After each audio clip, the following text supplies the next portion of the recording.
Assalamualaikum warahmatullahi wabarakatuh. Kembali lagi bersama dengan Ibu Umi Muflihah ya, saya sendiri sebagai pengampu usul fikih lintas minat kelas 10 MIPA Madrasah Aliyah Negeri 11 Jakarta. Baik anak-anak, kita akan melanjutkan kembali diskusi materi sejarah fikih dan usul fikih ya.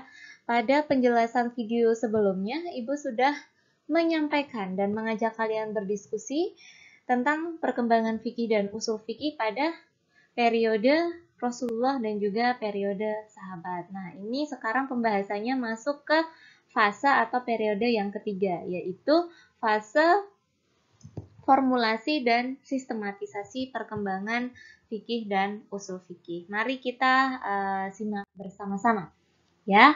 Jadi fase yang ketiga itu adalah fase formulasi dan sistematisasi yang dimulai dari tahun 100 sampai dengan 300 Hijriah. Nah, ini terjadi pada periode tabi'in. Ya, lalu bagaimana sih karakteristik perkembangan fikih dan usul fikih pada fase ini? Yang pertama dari sumber hukumnya. Kalau pada masa Rasulullah itu sumber hukum hanya menggunakan wahyu, yaitu Al-Quran dan Sunnah. Tetapi kalau pada masa sahabat, itu ada ijtihad sahabat, fatwa dan ijtihad sahabat. Nah, sekarang pada fase yang ketiga ini, ditambah lagi ada yang namanya urf atau adat kebiasaan masyarakat setempat yang dijadikan sebagai pertimbangan dalam memutuskan suatu perkara hukum.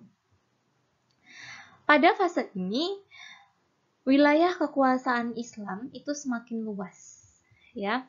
Kalau sebelumnya di fase periode sahabat itu hampir di seluruh jazirah Arab, tetapi ini sudah mengalami perluasan, yaitu sudah meliputi Irak, Hijaz, dan juga Syria.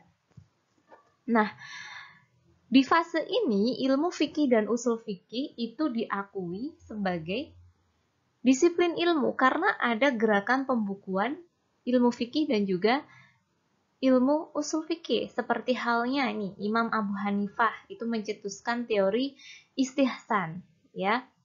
Imam Malik mencetuskan teori maslahah mursalah. Nah, yang paling menonjol lagi nih Imam Syafi'i. Ya, Imam Asy-Syafi'i itu membukukan kitab usul fikih yang pertama, yaitu kitab Ar-Risalah, ya, sehingga beliau dijuluki sebagai bapak usul fikih. Oke.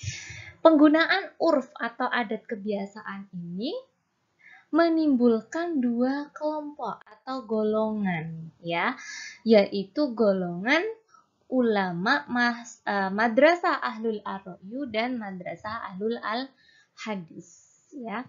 Semakin luas perluasan wilayah Islam, tentu juga permasalahan-permasalahan yang baru juga semakin kompleks. Nah, kita lihat satu-satu. Apa sih bedanya kelompok madrasah ahlul ar-ra'yu dan ahlul al-hadis? Jelas ya dari kata-katanya. Kalau ahlul ar-ra'yu itu tentu dalam memutuskan suatu perkara hukum itu mengedepankan akal sehat, sedangkan madrasah ahlul al-hadis itu menggunakan hadis. Kenapa demikian? Kita lihat nih.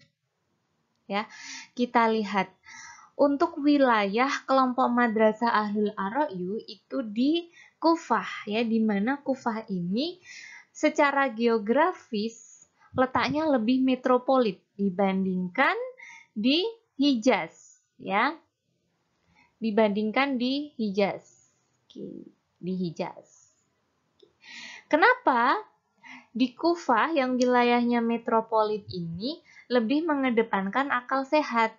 Karena persebaran hadis di wilayah ini lebih sedikit dibandingkan di wilayah Hijaz karena para sahabat waktu itu lebih banyak tinggal di Hijaz daripada di Kufah.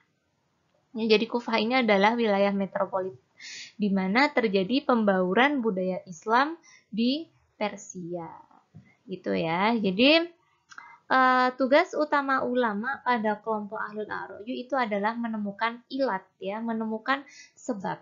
Jadi ilmu fikih dan usul fikih itu adalah ilmu logika. ya. Tidak semua permasalahan itu sudah ada jawabannya pada masa Rasulullah atau masa sahabat, tetapi pasti akan muncul persoalan baru yang tentu itu perlu dikaji ulang, ya. Diijtihadkan dengan mengkaji-kaji dalil syara. Kemudian juga masa adat kebiasaan setempat itu juga harus diperhatikan. Jadi hukum Islam itu sifatnya kontekstual, ya, selalu dinamis mengikuti perkembangan zaman. Nah, siapa ulama yang masuk dalam kelompok Madrasah Ahlul Al-Ra'yu ini adalah Imam Abu Hanifah. Kalau ulama yang menganut Ahlul Al-Hadis itu ada Imam Malik, Imam Ahmad bin Hambal, Imam Syafi'i, dan Daud Az-Zahiri. Itu ya. Nah, Madrasah Ahlul Ar-Ra'yu di Kufah itu dimotori oleh Abdullah bin Mas'ud, sedangkan Madrasah Ahlul Al-Hadis itu dimotori oleh Sayyid Musayyad Al-Mahzumi. Baik anak-anak, demikian penjelasan yang dapat Ibu sampaikan. Kurang lebihnya mohon maaf. Nanti untuk penjelasan mengenai fase stagnasi dan fase kebangkitan kembali, silahkan bisa disimak pada periode selanjutnya. Baik anak-anak, cukup yang dapat Ibu sampaikan. Kurang lebihnya mohon maaf. Wabillahi taufik wal hidayah. Wassalamualaikum warahmatullahi wabarakatuh.